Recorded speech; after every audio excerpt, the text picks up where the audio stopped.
વંદે શ્રી પુરુષોત્તમં ચ પરમં ધામાક્ષરં જ્ઞાનદમ વંદે પ્રાગજિભક્તમેવ મનઘમ બ્રહ્મસ્વરૂપં મુદા વંદે યજ્ઞપુરુષદાસચરણં શ્રીયોગિરાજં તથા વંદે શ્રીપ્રમુખં મહંતગુણિનં મોક્ષાય ભક્ત્યા સદા. શ્રી સ્વામિનારાયણ ભગવાનની જય. શ્રી અક્ષર પુરુષોત્તમ મહારાજની જય. શ્રી ગુણાતીતાનંદ સ્વામી મહારાજની જય. શ્રી ભગતજી મહારાજની જય. શ્રી શાસ્ત્રીજી મહારાજની જય. શ્રી યોગીજી મહારાજની જય. શ્રી પ્રમુખ સ્વામી મહારાજની જય. શ્રી મહંત સ્વામી મહારાજની જય. સુરત અક્ષરધામ મહોત્સવની જય. સૌને જય સ્વામિનારાયણ. થોડુંક 10 મિનિટ મોડું થયું છે. આમ તો ઉપર આવી ગયો તો સભામાં હતો, પણ પછી અનમિટ નહોતું થતું. કઈ વાંધો ના. હવે આપણે મધ્ય 13 આગળ આપણે જોઈએ. સ્વામિનારાયણ વચરામૃત ગરડા મધ્યનું 13મું તેજનું.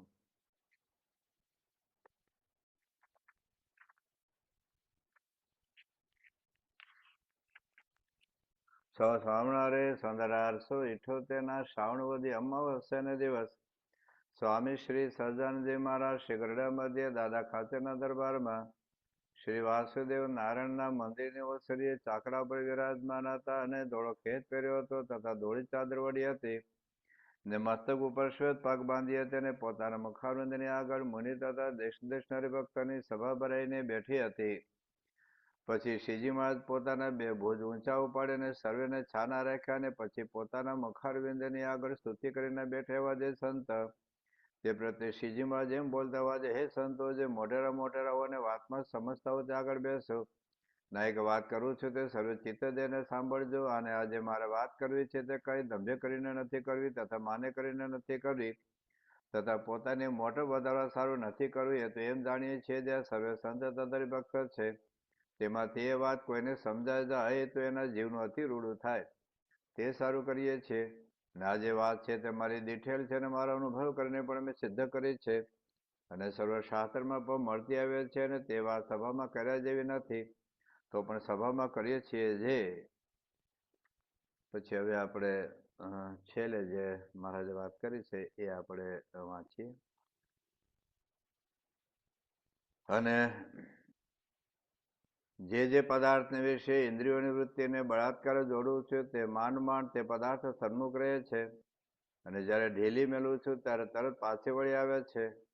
જેમ આકાશના વિશે પથ્થરો ફગાવીએ તે જ્યાં સુધી હાથને જોરે કરીને ઠેલાય ત્યાં સુધી જ આકાશના વિશે રહે ને પછી પાછો પૃથ્વીના વિશે આવીને પડે છે.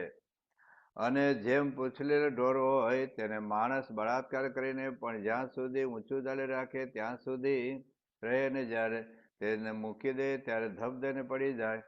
અને જેમ કોઈ પુરુષ સૂજે એટલો બળ્યો હોય ને તે દાંતે આખી સોપારી ભાંગી નાખતો હોય અને તે પુરુષને 10 કાગદી લીંબુ ચૂસાવ્યા હોય પછી તે શેકેલા ચણા પણ માંડ ચાવે.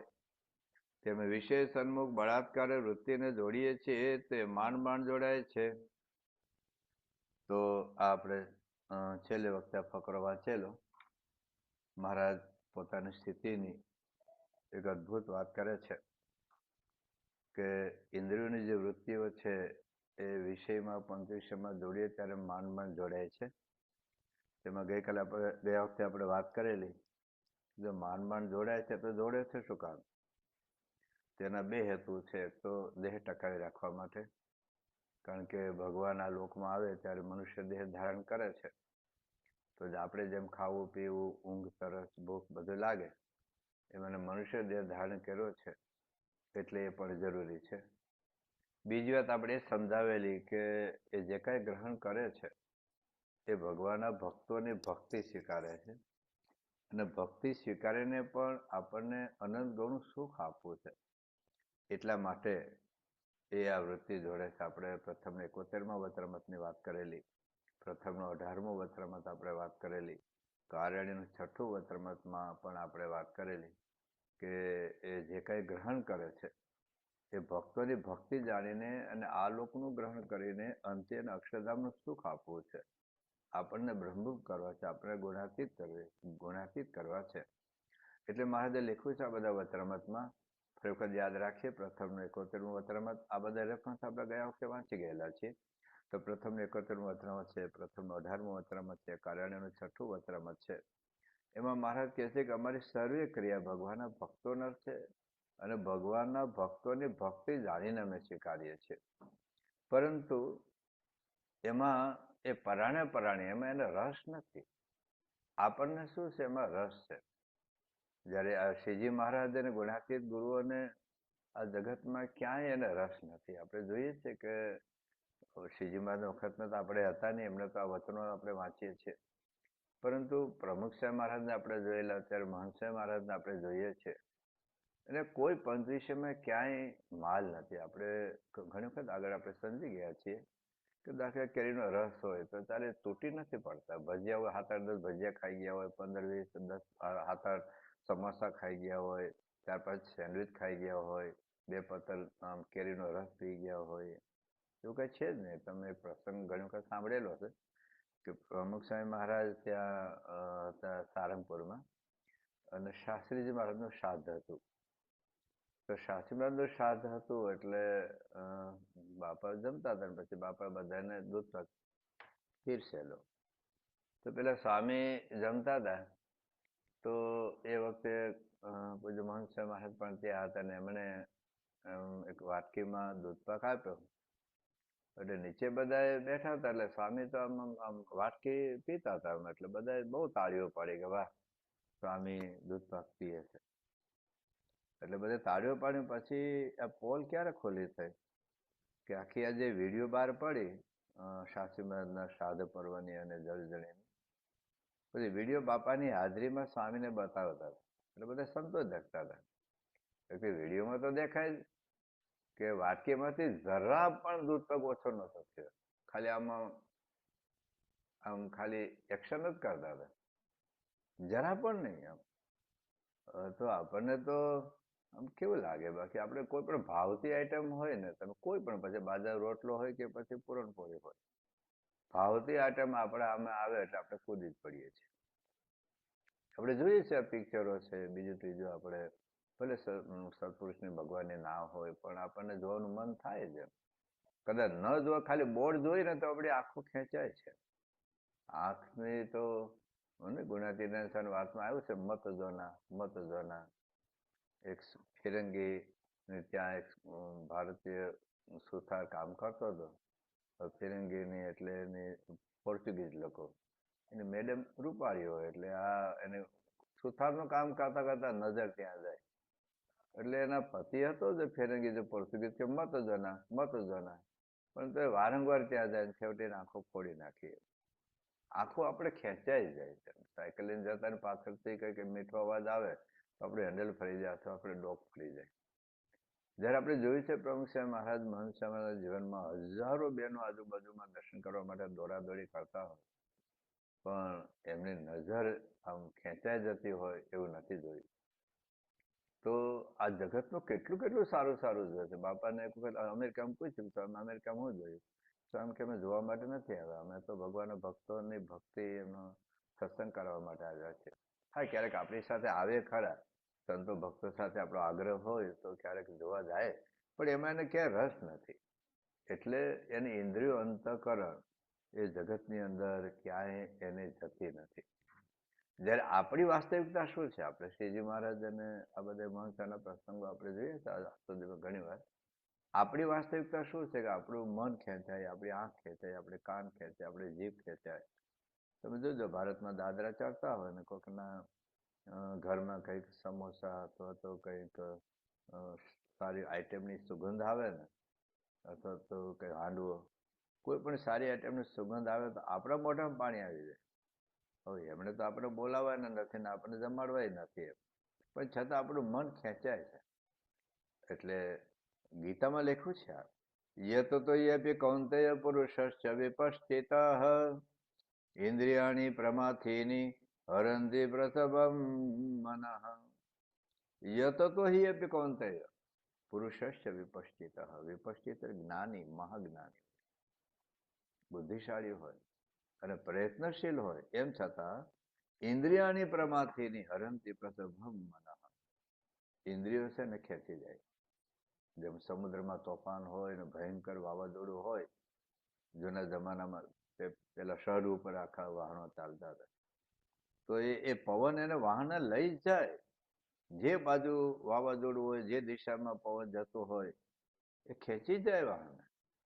એટલે ઇન્દ્રિય એવી છે, પ્રયત્નશીલ હોવા છતાં ઇન્દ્રિયાની પ્રમાથીની હરંતી પ્રસભમ મનઃ, મનની તાકાત જબરજસ્ત, પણ એને પણ ઇન્દ્રિયો ખેંચી જાય.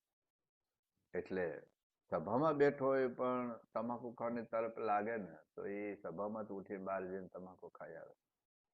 એટલે આટલું બધી આજે ફૂડ ઇન્ડસ્ટ્રી છે. તમે અને આ મનોરંજનના કાર્યક્રમો છે, તમે ટીવી ચેનલો તમે જુઓ અથવા તો કોમ્પ્યુટર ગેમ્સ તમે જુઓ, મોબાઈલ ગેમ્સ તમે જુઓ, એટલી બધી ચેનલો, એટલા બધા મનોરંજનના કાર્યક્રમો, આપણી આંખો ખેંચાય છે. આટલા પિક્ચરના ગાયનો ઘણી વખત સંતો જોડી માગવા નીકળે.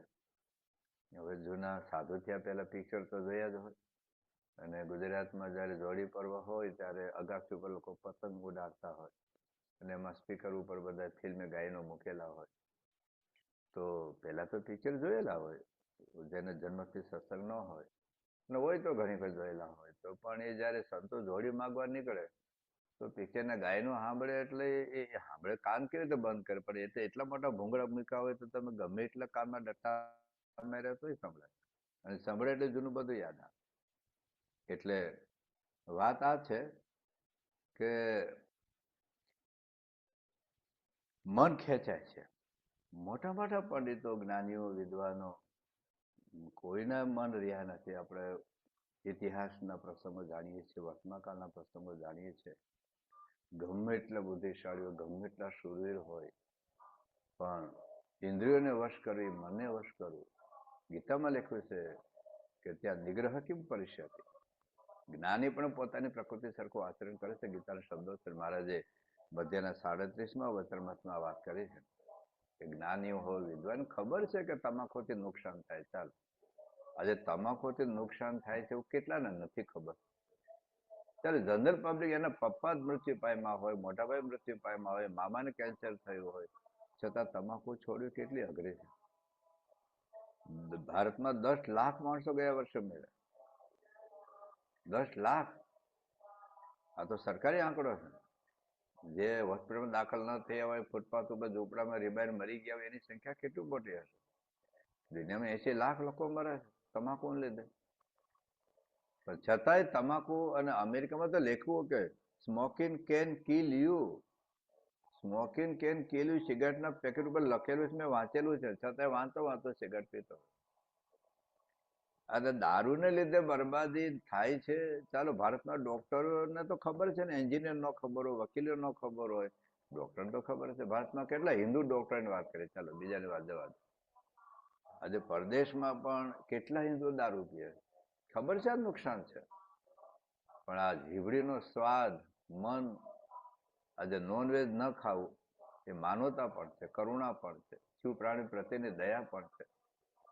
પણ છતાંય હા, કેટલું બધું આપણે ખાઈએ છીએ. આ ફૂડ ઇન્ડસ્ટ્રી તમે જુઓ, બધું એક જીભડીના સ્વાદ માટે કરોડો, અબજો અબજો અબજો ડોલર આની પાછળ જાય છે. એટલે એમાં 3 ઇન્દ્રિયો છે, બહુ ભયંકર છે. એક તો આ કાન, શ્રોત્રેય ઇન્દ્રિય, કેટલું બધું આપણે બિનજરૂરી નકામું ખરાબ સાંભળીએ છીએ. આંખ, કેટલું બધું ન જોવાનું જોઈએ છે. અને જીભ, કેટલું ન ખાવાનું ખાઈએ છીએ, જેનાથી શરીર બગડે છે, રોગ થાય છે, રીબાવવું પડે છે. પણ છતાંય આજે ડાયાબિટીસ હોય ને તો આઈસ્ક્રીમ આવે તો છોડતો જ નથી. એને ખબર છે આમાંથી મને કેટલા પ્રોબ્લેમ થશે. બીપી હોય, હાર્ટના પ્રોબ્લેમ હોય, છતાં મીઠાઈ છોડતા નથી આપણે. જયારે પ્રમુખ સાહેબ મહારાજ, મહંત સાહેબ મહારાજ જોયું છે, આટલું જ મિષ્ટાન ખાય. તમે ટ્રાય તો કરજો, આટલો જ આઈસ્ક્રીમ ખાય, ટ્રાય તો કરજો. એક બે જ ફળમાં કેરી ના ખાય, ટ્રાય તો કરજો. આમ ખાખરો બોળીને ખાય, એ ખંખેરી નાખે કેરીના રસમાંથી, ટ્રાય તો કરજો. એટલે જે શ્રીજીમાં જે વાત કરી છે કે ઇન્દ્રિયોને પરાણે જોડે છે, પણ આપણે ભક્તોનો સ્વીકાર કરીને, પણ આપણી દશા જુદી છે. આપણે તો બસ એમાં જ ડૂબેલા છે. તો હવે શ્રીજી મહારાજ આપણી એમના જેવી સ્થિતિ થાય એના માટે એક રહસ્યની વાતો કરી રહ્યા છે. આપણી વાસ્તવિકતા છે, આપણે જાણીએ છીએ, એમાં આપણે દોષિત નથી. કારણ કે કરોડો જન્મથી આપણે જીવ સાથે છે જ. આપણે આપણામાં જેમ ચા બનાવો ત્યારે આપણે ખાંડ નાખીએ, ચા નાખીએ, એમ આપણે આપણા હૃદયમાં કામ નાખ્યો નથી, સ્વાદ નાખ્યો નથી. એ અનાદિકાળથી જીવ સાથે વળગેલું. હા, પછી આપણે પુષ્ટિ આપીએ છે, એવું જોઈને, એવું સાંભળીને, એવું વાંચીને, એવું વિચારીને આ બધા દોષોને આપણે પોષણ તો કર્યું જ છે, નથી પોષણ કર્યું એવું નથી. મહારાજ મધ્યના બીજામાં વચનામૃતમાં વાત કરી છે અને પ્રથમના 18માં વાત કરી છે. ઇન્દ્રિયોનો જ વાંક છે આ બધો. કારણ ઇન્દ્રિયો દ્વારા જ બધો કચરો અંદર જાય. દુનિયા માત્રનો કચરો અંદર જાય જ છે. તમે ખરાબ જોડે ખરાબ વિચાર આવે ને, ખરાબ સાંભળો ખરાબ વિચાર આવે ને, ખરાબ ખાઈએ એટલે એવા માજે લખ્યું છે કે ભોજન પ્રત્યે જુદા જુદા એના રંગ રાગ છે, સ્વાદ છે, જુદા જુદા ગુણ છે. તમે દારૂ પીઓ એટલે જેમ અફીણ ખાવો એટલે એને અસર થાય જ, એમ પાપીના હાથનું ખાઈએ, જ્યાં ત્યાં ખાઈએ એટલે મનના વિકારો બદલાય જ, આપણા વિચારો બદલાય. અને ઇન્દ્રિયો દ્વારા આપણે વધારે કચરો નાખીએ છીએ. એક તો અનાદિકાળથી હતું, જેમ આપણા ઘરમાં કચરો હોય, એ કચરો આપણે બહાર નાખી આવવાનો હોય, એને બદલે આજુબાજુના પડોશીઓનો કચરો હોય, જે બહારની પ્લાસ્ટિક કોથળીમાં મૂકેલો હોય છે. એટલે લોકો ગાડી લઈને આવે, તમે નગરપાલિકા વાળાને લઈ જાય. પણ આપણે શું કરીએ છીએ કે આજુબાજુના બધા પડોશીઓના જે કચરાની જે કોથળીઓ એ લઈને આપણા ઘરમાં ઠાલવીએ છીએ. આપણે પોતાનો કચરો તો બહાર નાખવાને બદલે આપણે બીજાનો કચરો આપણા ઘરમાં નાખીએ છીએ. બસ એના જેવું જ આપણું છે. આંખ દ્વારા નવો કચરો નાખીએ, કાન દ્વારા નવો કચરો નાખીએ, જીભ દ્વારા નવો કચરો નાખીએ, એટલે આપણું વધારે અંતઃકરણ ભ્રષ્ટ થાય છે. પ્રથમનું 8મું વચનામૃત છે, પ્રથમનું 18મું વચનામૃત છે. એટલે હવે શ્રીજી મહારાજ અત્યાર સુધી જેમણે જે વાતો કરી છે એનું અદ્ભુત રહસ્ય હવે ભગવાન સ્વામિનારાયણ બતાવ્યા છે, એ હવે સાંભળજો.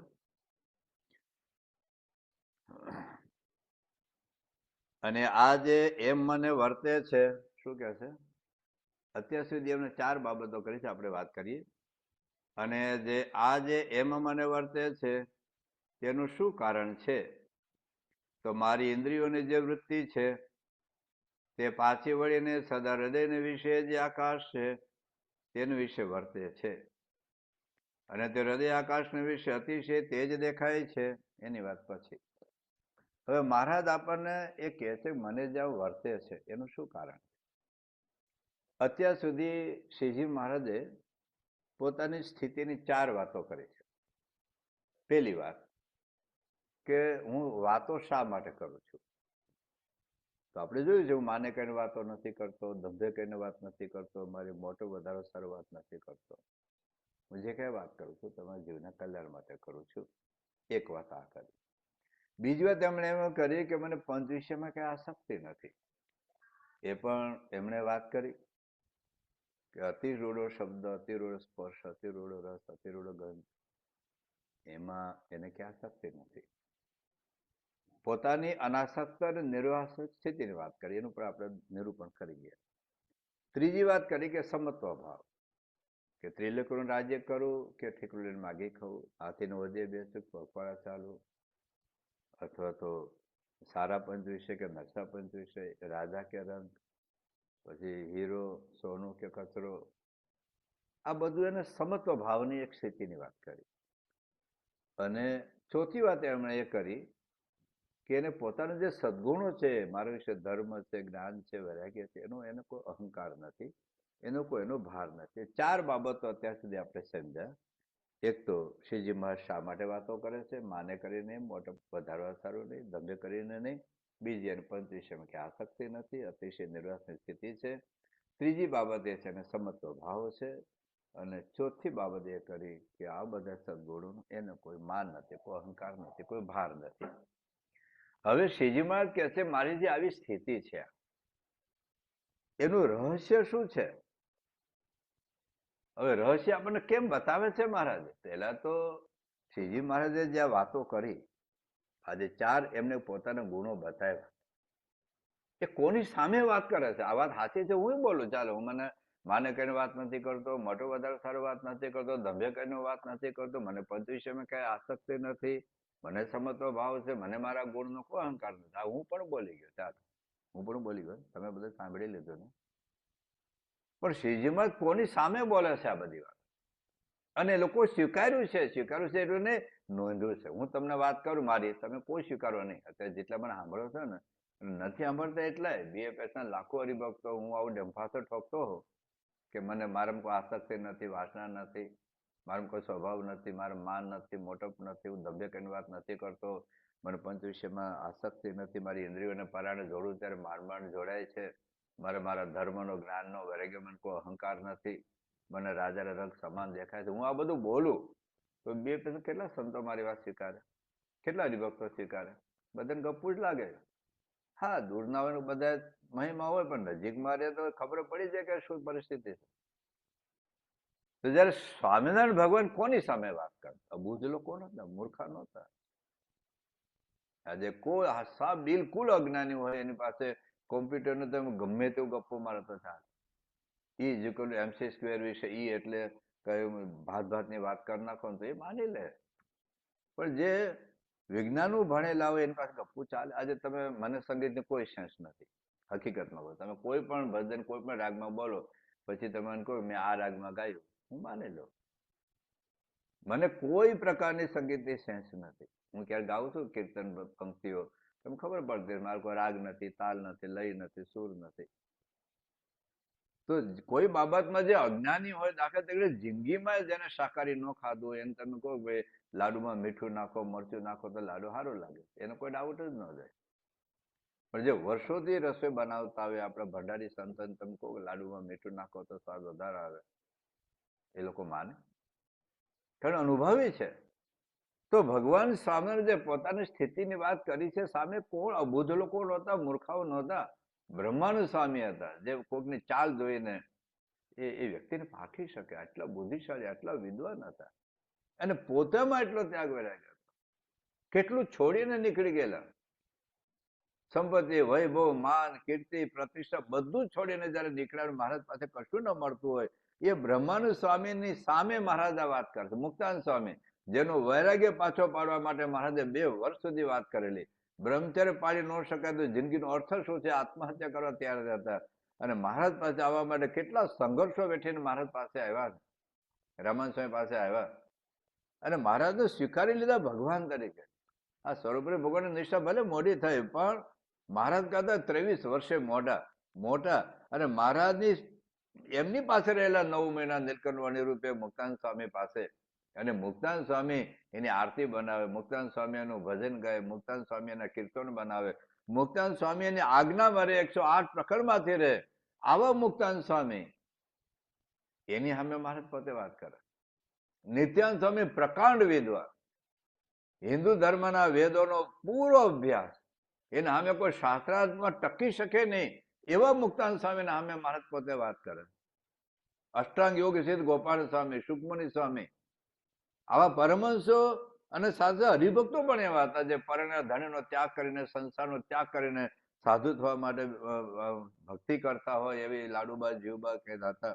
પરદોગ વર્ધબા સંસારમાં રહેવા છતાં નિર્લિપ્ત સ્થિતિ હતી. એક મહારાજના પત્રથી 18 પરમહંસો થવા તૈયાર થઈ ગયા, સદગ્રહસ્થો. પોતાનું જે જ્યાં પત્ર મળ્યો ત્યાં લગ્ન માંડવથી નીકળી ગયા અદભુતાનંદ સ્વામી. આવા પરમહંસો, આવા હરિભક્તો. આજે દારૂડિયા હોય એની પાસે તો બધી વાતો થાય, એ લોકો ડાઉટ જ ન જાય, શંકા જ ન જાય, ભાઈ દારૂ પીવાથી કોઈ નુકસાન નથી, આપણે તો સાધના અંતર કરવાનું હોય, કેપ તો ચડે. અફીણ પીનારા અફીણની વાત કરે જ નહીં. સંતો કથા કરે છે, દ્રષ્ટાંત આપે છે કે ભાઈ એક ભાગવત કાર હતા ને, કે બહાર જવાનું છે, દીકરા કે તું કથા કરજે, એટલે દીકરા કથા કરે, આ વાત અહીં આવી કે ભાગવત કઈ વાત આવતી હશે કે તમે દારૂ પીતા હો, પીતી વખતે એક દારૂનું ટીપું જોડા પર પડે, જોડો જે ચામડાનું હોય એ ચામડો, જે ઢોરનું હોય ઢોર નરકમાં જાય. દારૂ પીતો હોય, ટીપું નીચે પડે, જોડા પર પડે, જોડે ચામડા ના હોય, ચામડા જે ઢોરનું હોય ઢોર નરકમાં જાય. હારા તમે દારૂ પીઓ છો તો શું થાય? ગજબની વાતો કરી.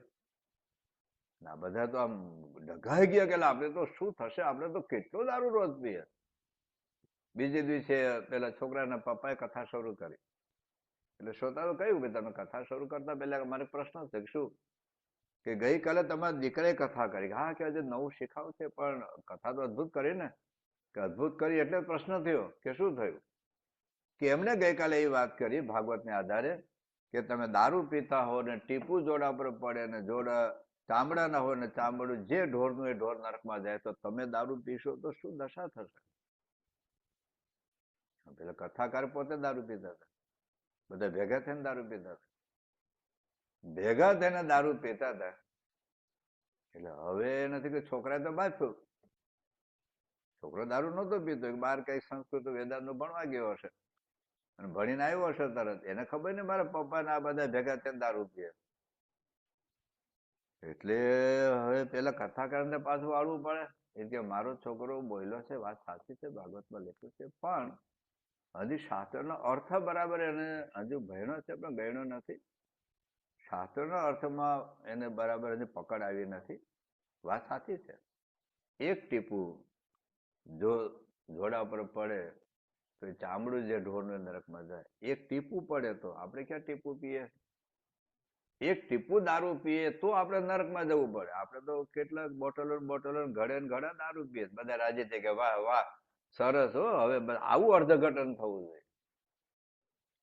હવે આવા લોકો પાસે વાતો તો બધા ગપ્પા મારી શકાય.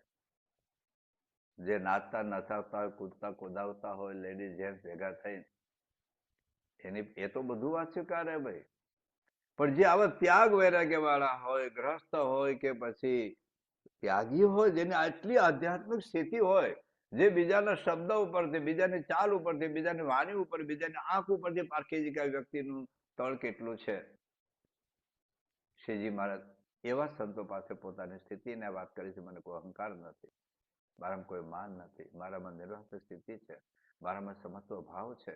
અને આ બધું પરમહંસો એક બે દિવસ ને, હું એક દિવસ તો નિર્વાસ રહી શકું, એક દિવસ તો અનાસક્ત રહી શકું, એક દિવસ તો મને હું ક્યારે ન બોલું કે હું આમ સારું મેં કર્યું છે, પણ અઠવાડિયું ભેગા રહો, મહિનો ભેગા રહો, 5 વર્ષ ભેગા રહો, 10 વર્ષ ભેગા રહો તો ખબર પડે. આ ભગવાન સ્વામિનારાયણ વચરામત છે, આ મધ્યનું 13મું વચરામત છે, એ 1877મું વચરામત છે, અને 1856 થી મુક્તાનંદ સ્વામી મહારાજની સાથે.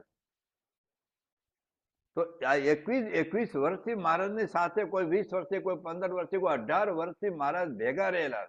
અને એ મહારાજની વાત સ્વીકારે છે એટલું નહીં, એ લોકોએ વચરામતમાં વાત નોંધી છે. આ બધી 4 સંપાદકો છે, મુક્તાનંદ સ્વામી, નિત્યાનંદ સ્વામી, સુખમણી સ્વામી, ગોપાલ સ્વામી, એ લોકોએ વાત નોંધી છે આ બધી. તો ટૂંકમાં મહારાજે પોતાની જે 4 સ્થિતિની વાત કરી, વાત સાચી છે.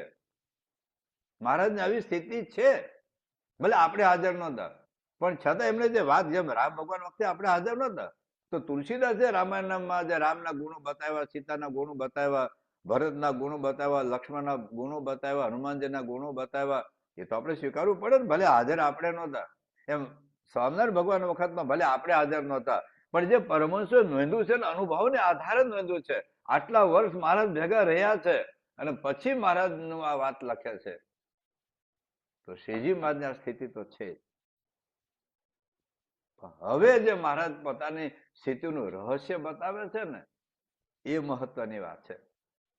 તો રહસ્ય શા માટે બોલે મહારાજ બતાવે?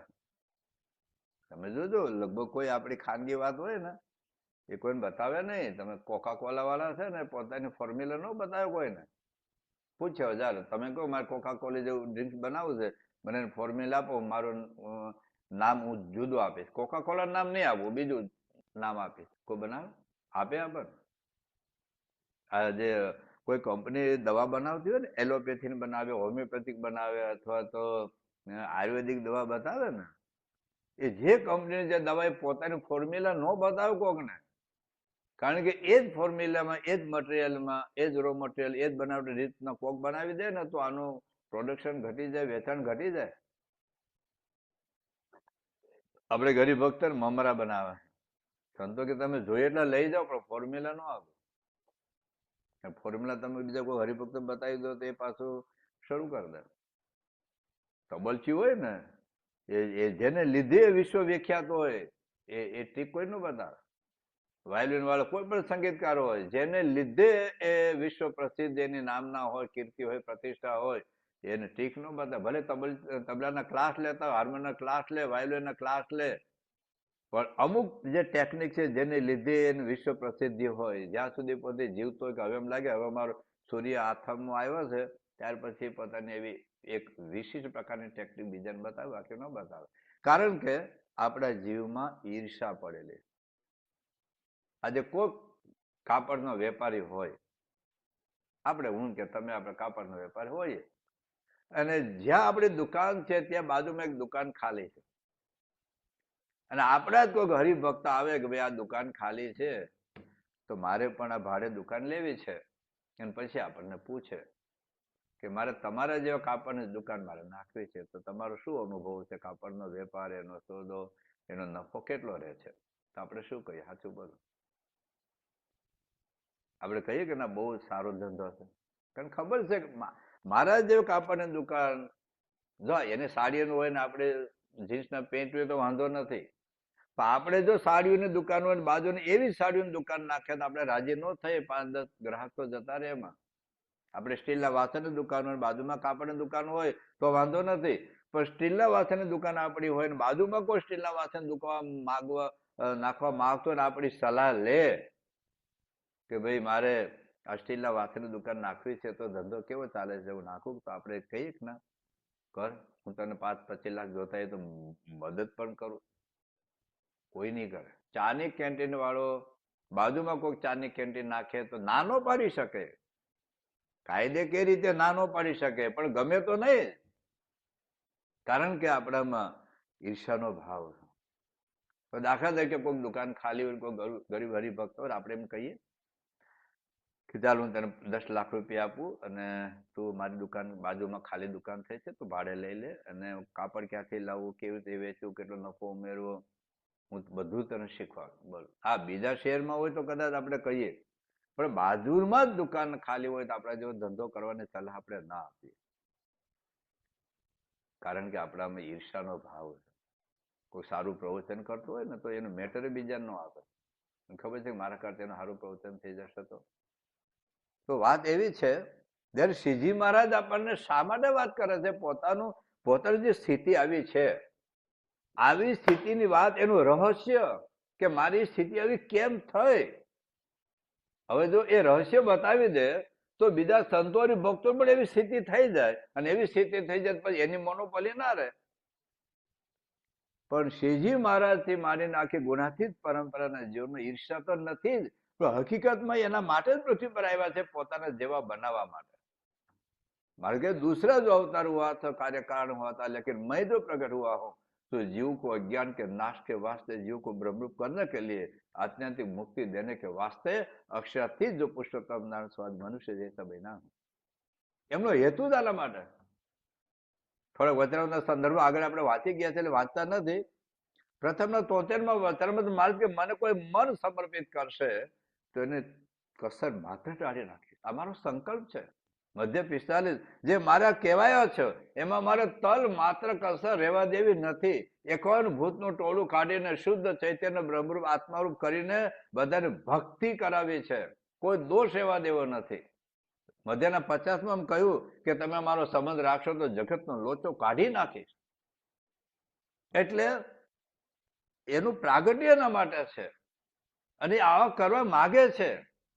એને કોઈ ઈચ્છા નથી કે મારા જેવો થઈ જતો પછી મારી કોઈ માન પ્રતિષ્ઠા નહીં રહે. આજે 2 સંગીતકાર સરખા ઉભા થાય, 2 તબલચી સરખા ઉભા થાય, 2 ક્રિકેટર સરખા ઉભા થાય તો પેલાનો નંબર લાગી જાય તો હું ખસી જઈશ.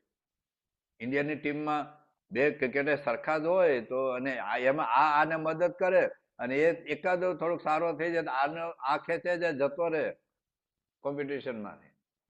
જયારે શ્રીજી મહારાજ થી માનીને મહંત મહારાજ સુધી કોઈને એવો વિચાર નથી, એક જ ઈચ્છા છે.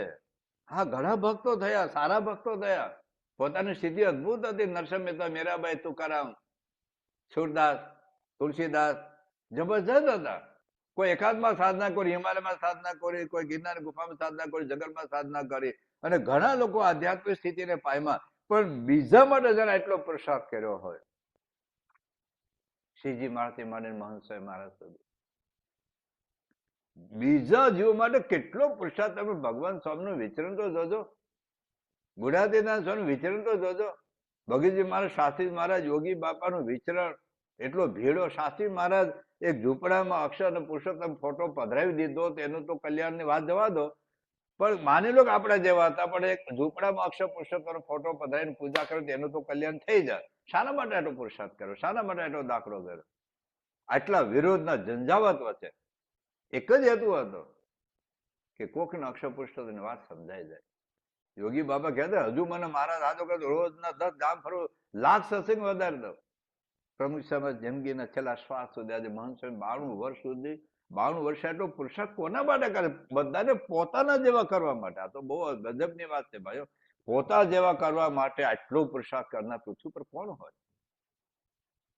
એને પગાર વગર. આજે ડોક્ટર ભણાવે બીજા ડોક્ટરને બનાવવા માટે, પણ પગાર લઈને ભણાવે. મફતનો કોઈ ભોજ્યો ભણાવતો નથી ભાઈ.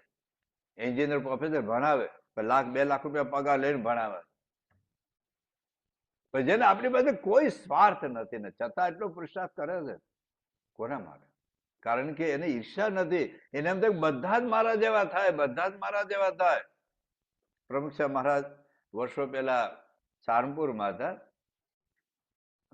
લગભગ તારીખ 8/2/86 છે. એ વખતે સંતોએ પ્રમુખ સાહેબને પ્રશ્ન પૂછેલો, કદાચ આ પ્રસંગ આગળ આપણે જોઈ ગયેલા છે, કે સ્વામી તમે અમને સાધુ કેમ બનાવ્યા? કારણ કે જેટલા સાધુ વધે એટલી એના પ્રશ્ન વધે. એક સાધુ વધે ખાલી કપડાં પહેરે છે, મનના પ્રશ્નો ઓછા નથી થતા. તો કોઈને જોડારે ન ફાવે, મંડળધારે ન ફાવે, કોઠારી ન ફાવે, કોઠારી બીજારે ન ફાવે, પ્રશ્નો તો થાય. આ ભલે કે ભાઈ મંદિરો વધારે સંતો બનાવવા, પણ મંદિર હું કામ વધારે બનાવે? એક જ મંદિર બનાવીને બહેનો રે. સોમનાથ ટ્રસ્ટ સોમનાથ જેવું બીજું મંદિર નથી બનાવ્યું. ત્યાંય પ્રમુખ હશે, ત્યાંય ટ્રસ્ટીઓ હશે, ત્યાં કરોડોની આવક છે. સોમનાથ, દ્વારકા, જગન્નાથપુરી, તિરુપતિ બાલાજી, રામેશ્વર, કેદારનાથ, અંબા માતા, કરોડ અબજો રૂપિયાની આવક છે. એના ટ્રસ્ટી એને જેવું બીજું મંદિર નથી બનાવ્યું. પ્રમુખ સાહેબ 5 મંદિર હોય હતા શાસ્ત્રી મહારાજે, 1000 સુધીનો આંકડો પહોંચાડ્યો. મહંત સ્વામી છેલ્લા 8-9 વર્ષમાં 400-500 મંદિર બાંધી દીધા. મંદિરો બાંધે, વધારે બંધાવે તો વધારે સંતોની જરૂર છે ને, તો વધારે હરિભક્તોની જરૂર છે ને. શું કામ વધારે બાંધે? બેહીરો ને થાનું મને ભજન કરો, ગોરુમાં બેઠા બેઠા, પણ નથી બેસતા. કારણ કે એને એમ છે કે હજારો લાખો લોકો મારા જેવા થાય. યોગી બાબા કહેતા ને, તમારા જગતની ગંધ કાઢી નાખવી છે, એટલે સાધુ થઈને વાતો કરી, બધાને ભ્રમુખ કરવા છે, એકાંતિ કરવા છે, ભગવાન સુખે સુખ્યા કરવા છે. તો એના માટે મહારાજે એટલે બાપાને પૂછ્યું કે સ્વામી તમે અમને કેમ સાધુ બનાવ્યા? મેં પેલા વાત કરી હતી કે એક ગ્રહસ્થને 1 દીકરો ને 1 દીકરી, અને એક ગ્રહસ્થને 5 દીકરા ને 5 દીકરી હોય, તો સ્વાભાવિક છે કે જેને 5 દીકરા 5 દીકરીઓની જવાબદારી વધે, પ્રશ્નો વધે. 5 દીકરા દીકરી ભણાવવા, પરણાવવા કેટલું કેટલું મોટું. આજના યુગમાં 1 દીકરા દીકરીને પરણાવવા કેટલા લઠ્ઠા પડે, એમાં છૂટાછેડા થાય, કેટલી લપ થાય. તો 5 દીકરા 5 દીકરી વધે એટલે તો જેટલા સંતો વધે, જેટલા હરિભક્તો વધે, જેટલા કાર્યકર્તાઓ વધે, એટલી પધરામણી વધે, એટલે પત્રો વધે, એટલી મૂંઝવણો વધે, એટલા પ્રશ્નો વધે, એટલી મિટિંગો વધે. પણ આ બધું જ પોતાના ઉપર બોજો ઉપાડીને પણ આપણા માટે કરે છે. તો બાપાને પૂછ્યું તમે અમને સાધુ કેમ બનાવ્યા? તો પ્રમુખ સાહેબ કીધું તમે અમારે પગ દાબન સેવા કરો એટલા માટે નહીં. એ તો 7-8-10 સંતો જરૂર પડે. અંગત સેવકો કેટલા? 10 સંતો બધું ચાલે, 15 સંતો, 20 સંતો ચાલે. અંગત સેવકો 20 સંતો વધારે જરૂરિયાત જ ન પડે. છતાં પણ એ વખતે પ્રમુખ સાહેબ આજે પ્રથમના 67માં વચનામૃતનો સંદર્ભ આપેલો. તો પ્રથમના 67માં વચનામૃતમાં શ્રીજી મહારાજ એવું કહે છે, તમે સાંભળજો. મહારાજ એમાં સત્પુરુષની વ્યાખ્યા આપે છે. શ્રીજી મહારાજ કહ્યું કે કોઈ સત્પુરુષ છે તેના લોકના સુખમાં તો પ્રીતિ જ નથી, બરાબર? અને પરલોક જે ભગવાનનું ધામ તથા ભગવાનની મૂર્તિ તેને વિશે વાસના છે. હવે હું શું આવ્યું? અને જે તેનો સંગ કરે તેનું પણ એવી જ જાતનું હિત કરે છે. આ મારો સંગી છે, તેને આ સંસારની વાસના તૂટી જાય ને ભગવાન વિશે પ્રીતિ થાય તો ઘણું સારું છે. અને જેટલું કઈ જતન કરે તે સર્વે દેહને મૂકીને ભગવાનના ધામમાં ગયા કેડે સુખ આપે એવું જ કરે, પણ દેહના સુખને અર્થ તો કાંઈ ક્રિયા કરે જ નહીં. આ વચનનો સંદર્ભ આપીને બાપા બોલેલા પ્રમુખ સાહેબ મહારાજ કે બધાને ભગવાનના સુખે સુખ્યા કરવા એટલે સાધુ બનાવ્યા. ટૂંકમાં શ્રીજી મહારાજ આપણને એટલા માટે વાત કરે કે એમને આપણા જેવી સ્થિતિ કરવી, એટલા માટે રહસ્યની વાત મહારાજ પોતે બોલેલા તે પ્રેમાનંદ સ્વામી નોંધેલી છે. વળી સૌ સાંભળો રે મારે વાર્તા પરમયનો, પરમ સિદ્ધાંત છે રે સૌને હિતકારી સુકર, સૌ હરિભક્ત ને રે જાવું હોય મારે ધામ, તો મને સેવજો રે તમે શુદ્ધ ભાવે થઈ નિષ્કામ, સૌ હરિભક્ત ને રે રેવું હોય મારે પાસ, તો તમે મેલજો રે મિથ્યા પદ વિષયને આશ, મુજવી ન જાણજો રે બીજા માયક સૌ આકાર, પ્રીતિ તોડજો રે જૂઠા જાણે કુટુંબ પરિવાર. મહારાજને જો તમારે મારા ધામમાં આવવું હોય અને મારી સાથે રહેવું હોય તો આ બધા જગતનો કચરો, જેમ આપણે અત્યારે પેલા છે ને આપણે પ્લેનમાં ચપ્પુ લઈ જતા હતા, પણ આ વર્લ્ડ સેન્ટર તૂટ્યું ને તો અમે વખતે ડોક્ટર સ્વામી સાથે ન્યુયોર્કથી લંડન આવતા હતા. ડોક્ટર સ્વામીના થેલામાં નેલ કટર હતું. વર્લ્ડ સેન્ટર એટલા ચપાતથી જ પ્લેન હાઈજેક થયા.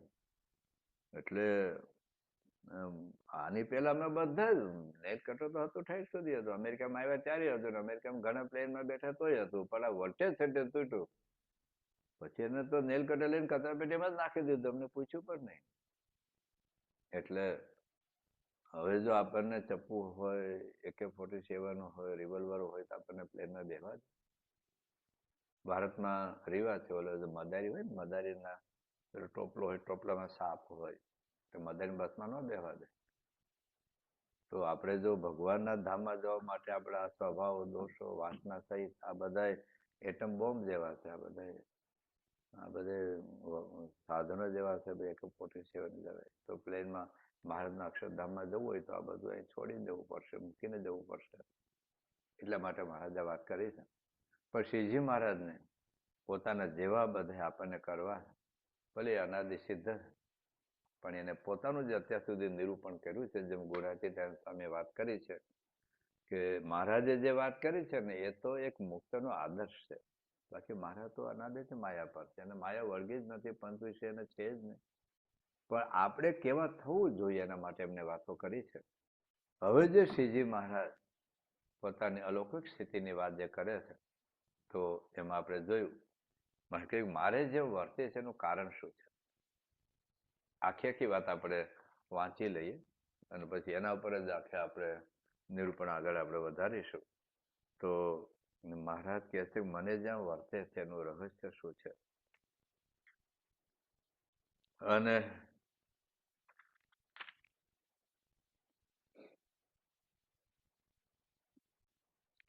આજે એમ મને વર્તે છે તેનું શું કારણ છે.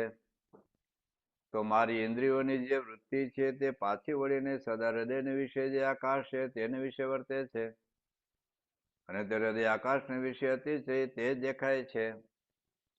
જેમ ચોમાસાના વિશે આકાશમાં વાદળા છાઈ રહ્યા હોય તે મારા હૃદય વિશે એટલું તેજ વ્યાપી રહ્યું છે અને તે તેજને વિશે ભગવાનની મૂર્તિ દેખાય છે તે અતિ પ્રકાશમાન છે અને તે મૂર્તિ ઘનશ્યામ છે તો પણ અતિશય તેજે કરીને શ્યામ નથી જણાતી, અતિશય શ્વેત જણાય છે.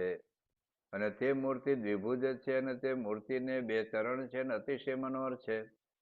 પણ 4 ભુજ કે અષ્ટભુજ કે સહસ્ત્રભુજ તે મૂર્તિ નથી. એ મૂર્તિ તો અતિ સૌમ્ય છે અને મનુષ્યને જેવી આકૃતિ છે ને કિશોર છે. એ મૂર્તિ ક્યારેક તો તેજમાં ઊભી દેખાય છે ને ક્યારેક તો બેઠી જણાય છે ને ક્યારેક હરતી ફરતી દેખાય છે. અને તે મૂર્તિને ચારે કોરે મુક્તના મંડળ ભરાઈને બેઠા છે. તે સર્વે મુક્ત છે તે એક નજરે તે ભગવાનની મૂર્તિ સામે જોઈ રહ્યા છે. પછી મારી બીજી વાત કરશે, છેલ્લે એક વાત એમાં કરે છે.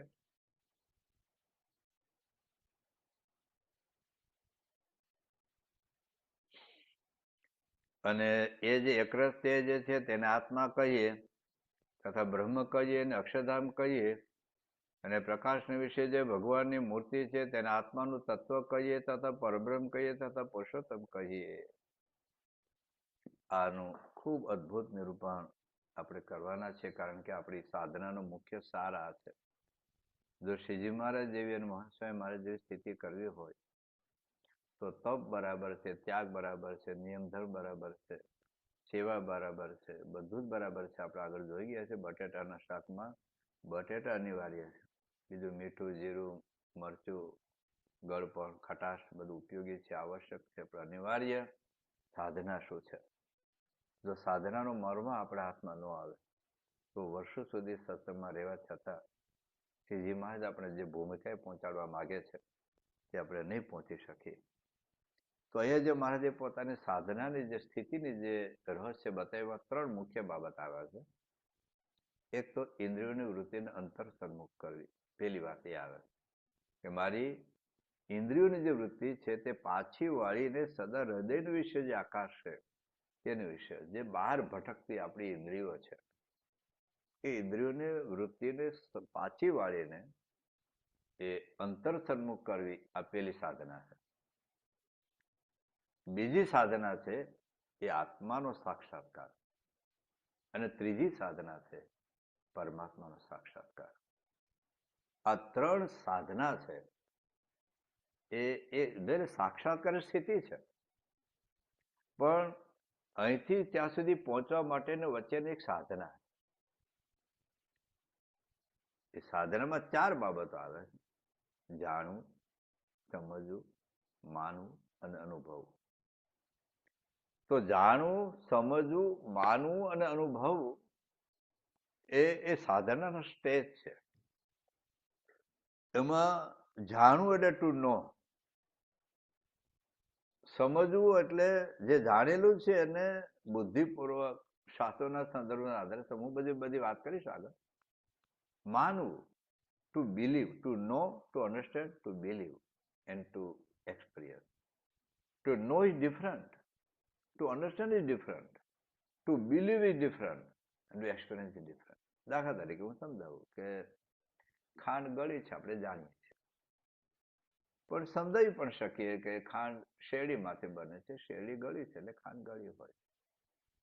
તો જાણવું, સમજવું અને માનવું, આપણે માનીએ છીએ ખાંડ ગળી છે, ભલે કદાચ જાણતા સમજતા ન હોય, પણ ખાંડ આપણે ખાધી છે એટલે માનીએ છીએ. તો જાણવું, સમજવું, માનવું અને અનુભવવું. દાખલા તરીકે ખાંડ ગળી છે આપણે જાણીએ, બુદ્ધિથી સમજીએ અને માનીએ પણ ખરા, પણ અનુભવ થાય ગળપણનો? ગળપણનો અનુભવ થાય ખરો? અનુભવ ક્યારે થાય? કે આપણે બહાર સોફામાંથી ઊભા થઈએ, રસોડામાં જઈએ, ખાંડનો ડબ્બો ખોલીએ, એમાં હાથ નાખીએ, મુઠ્ઠી ભરીએ અને એ મુઠ્ઠી પાછા મોઢામાં મૂકીએ તો ખાંડના ગળપણનો અનુભવ થાય. ખબર પડી? દાખલા તરીકે ફ્રીજમાં આઈસ્ક્રીમ છે, તમે જાય સમજ્યા પણ ખરા, ભાઈ આજે મહેમાન હતા, આઈસ્ક્રીમ ઘણો બધો લાવેલો, થોડોક આઈસ્ક્રીમ વધ્યો હતો એટલે ફ્રીજમાં જ હોય, તિજોરીમાં ના મૂક્યો હોય, સમજી પણ શકો અને મારો પણ ખરા. પત્ની કે મમ્મી કે ભાઈ કે દીકરી કે ફ્રીજમાં આઈસ્ક્રીમ છે, બિલીવ કરો.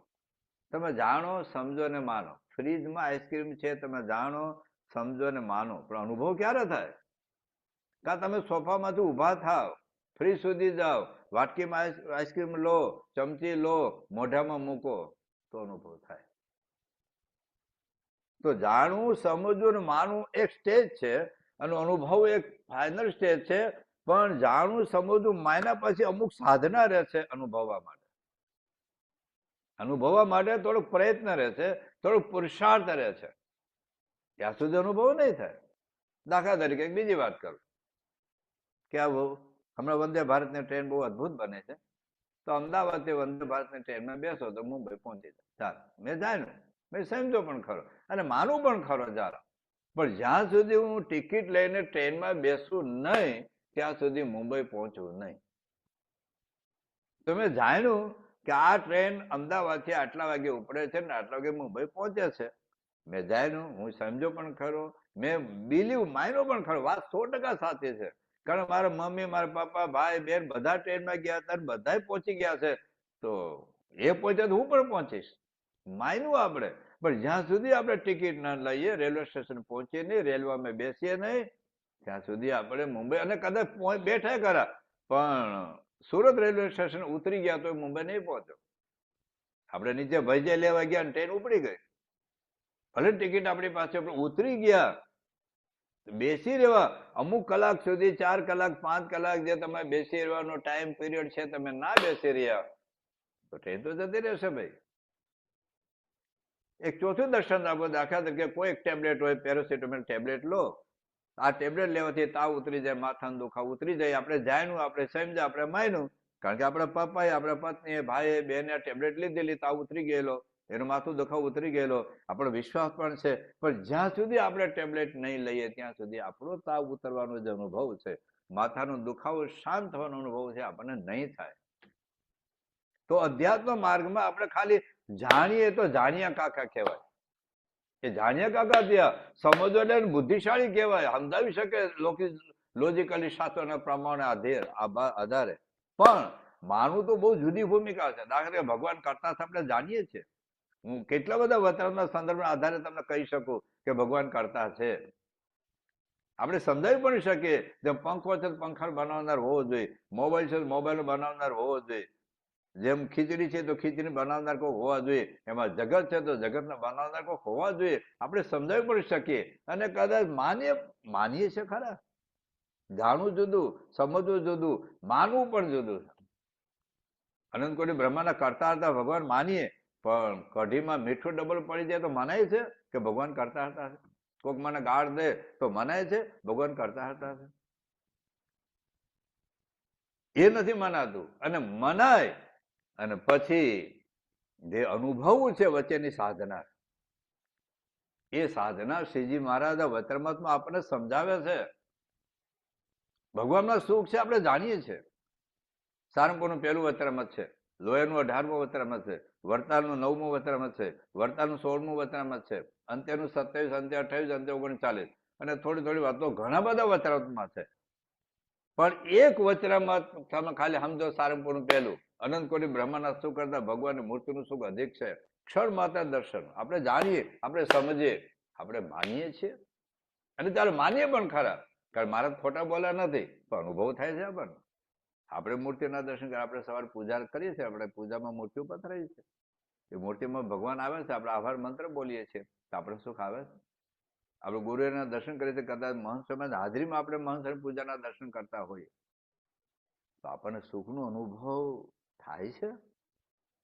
કેમ નથી થતો? તો કા વચનામૃત ખોટું, કા આપણે ખોટા, કા વચનામૃત ખોટું, કા આપણે ખોટા, આપણી સાધના ખોટી. સાધનાની વાત હાથમાં આવી નથી. 1988માં પ્રમુખ સાહેબ કેનેડામાં હતા, ટોરન્ટોમાં. તો એ વખતે આપણે મંદિર હતું નહીં, એટલે ચર્ચમાં સ્વામી સવારે પૂજા કરવા જવાના હતા, ચર્ચ હજુ ખુલ્લું નહોતું. તો પાછા સ્વામી સોફા પર બેસી ગયા, મારા હાથમાં વચનામૃત હતું. એટલે સ્વામી પૂછ્યું શું છે? તો સ્વામી વચનામૃત છે, હું હમણાં સારંગપુરનું પહેલું વચનામૃત વાંચતો હતો, એમાં એક વાત આવી છે કે ક્ષણ માત્ર ભગવાનના દર્શન કરીએ તો અનંતકોટી બ્રહ્માંડના સુખ કરતા એ સુખ વધારે છે. સ્વામી અમે આપના કલાકો સુધી દર્શન કરીએ છીએ, વોકિંગમાં, પૂજામાં, જમતા આપણા ભગવાન રહીએ છીએ, એમ જાણીએ છીએ, માનીએ છીએ પણ ખરા. અને મૂર્તિમાં પણ ભગવાન રહ્યા છે, અષ્ટપ્રકારની મૂર્તિમાં ભગવાન રહ્યા છે, સંતમાં ભગવાન મૂર્તિને પણ અમે દર્શન કરીએ છીએ. પણ જે સારંગપુરના પહેલા વચનામૃતમાં જે ભગવાનના સુખની વાત કરી છે એમનો અનુભવ નથી થતો. તો બાજુમાં એક બીજા સંત બેઠા છે, એમને કહ્યું કે એ છે ને વચનામૃત સારંગપુરના પહેલા વચનામૃતમાં છે ને, એ જે સુખ છે એ અક્ષરધામ રહેલા ભગવાનના સુખની વાત. એને પેલા બાપા એવું બોલેલા, મેં જયારે વાત કરી તો બાપા એવું બોલેલા કે તમને તમારા જેવા દેખાય ક્યાંથી સુખ આવે? શું કે તમને તમારા જેવા દેખાય છે તો ક્યાંથી સુખ આવે? વાતો હતી. પછી પેલા સંત એવું કીધું, સ્વામી જે વચનામૃતમાં લખ્યું છે ને અક્ષરધામમાં રહેલા ભગવાનના સુખની વાત છે. તમે જે અક્ષરધામમાં છે ને એ અહીંયા છે એ જાણવું પડે, એ સમજવું પડે, માનવું પડે તો શું કામ.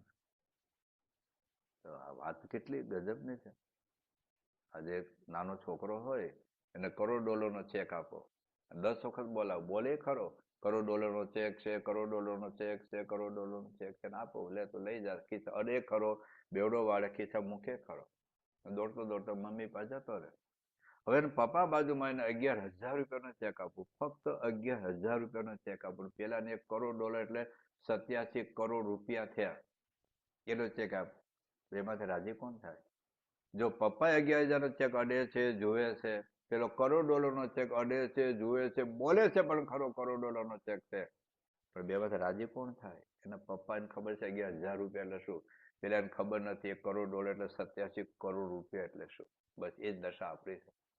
જે બાળક બોલે છે $1,00,00,000નો ચેક છે, એમાં આપણે બોલીએ શ્રીમાં સ્વરૂપરી ભગવાન છે, ગુણસ્વામી અક્ષર બ્રહ્મ છે, અને અક્ષર પુરુષોત્તમ આજે મહાન સંત દ્વારા મળ્યા છે, ગાજી ગાજી ગરજી ગરજીને બોલીએ છીએ. કલાકો સુધી બોલી શકીએ, પ્રભુ સાહેબ મહત્વના પ્રસંગો બધાય કલાકોને મહિના સુધી બોલી શકીએ, મહિના સુધી આપણે 100, 200, 500 પુસ્તકો લખી શકીએ, પણ માનવું જુદી બાબત છે, અનુભવવું એ જુદી બાબત છે. તો હવે જે આપણે જાણીએ છીએ, જે આપણે સમજીએ છીએ, જે આપણે માનીએ છીએ, એ અનુભવવા માટેની મહારાજ સાધના બતાવે છે.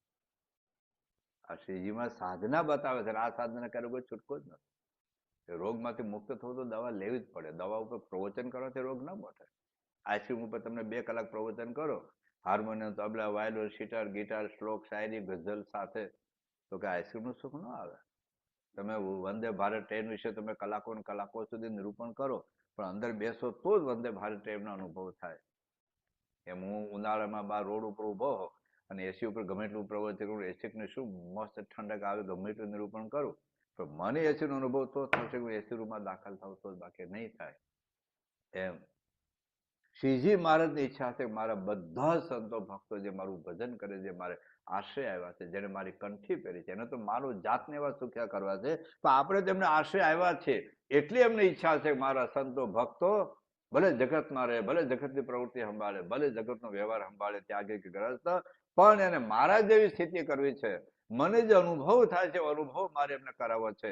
એટલા માટે શ્રીજી મહારાજ પોતાની સાધના નું રહસ્ય, પોતાની સ્થિતિનું રહસ્ય બતાવે છે, અને સાધના આપણે કરવાની છે. 3 સાધના મહારાજે વચનમાં બતાવે છે. જે વાત કરી એમાં પહેલી વાત છે ઇન્દ્રિયોની વૃત્તિઓને અંતર્મુખ કરવી, જે 12 ભટકતી ઇન્દ્રિયોને અંતર્મુખ કરવી. બીજી વાત છે આત્માનો સાક્ષાત્કાર, અને ત્રીજી વાત છે પરમાત્માનો સાક્ષાત્કાર. આ ત્રણેય ભૂમિકા બહુ અદ્ભુત છે. એની વાતો હવે આવતી એકાદશી આપણે કરીશું. ત્યાં સુધી સૌને જય સ્વામી નારાયણ. ગુણાતીતમ ગુરુમ પ્રાપ્ય બ્રહ્મરૂપમ નિજાત્મનઃ વિભાવ્ય દાસભાવેન સ્વામિનારાયણમ ભજે. શ્રીહરિમ સાક્ષરમ સર્વદેવેશ્વરમ ભક્તિધર્માત્મજમ દિવ્યરૂપમ પરમ શાંતિદમ મુક્તિદમ કામદમ કારણમ સ્વામિનારાયણમ નીલકંઠમ ભજે. શ્રીહરિમ. શ્રી સ્વામિનારાયણ ભગવાનની જય. શ્રી અક્ષર પુરુષોત્તમ મહારાજની જય. શ્રી ગુણાતીતાનંદ સ્વામી મહારાજની જય.